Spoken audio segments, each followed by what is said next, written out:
January to December, January, February, March, April, May, June, July, August, September, October, November, finally December. 12 মাসের nice.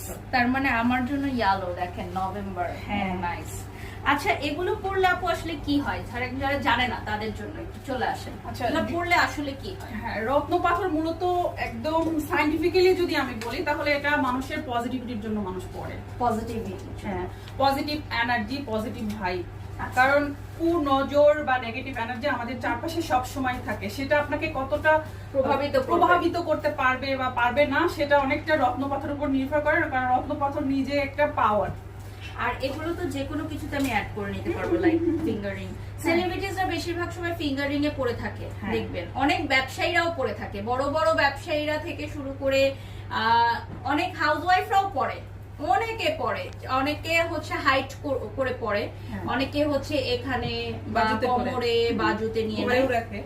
তো আরেকটা আছে যে শুধু জন্ম মাসের সাথে পড়তে পারবে ব্যাপারটা এমন না। যেমন আমার এই চুড়িতে 9টা রত্ন আছে, এটাকে নবরত্ন বলে। আর নবরত্ন নির্দিষ্ট 9টা রত্ন দিয়েই করতে হয়।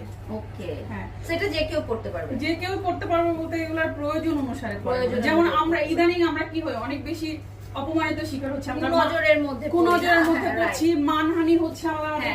তো রুবি পাথরকে বলা হয় যে রুবি পাথর হচ্ছে ইয়া বাড়ায়, মান সম্মান। Hi nice. এই যে আচ্ছা এইটা একটা খুব সুন্দর একটা অর্নামেন্টস, আমি না দেখে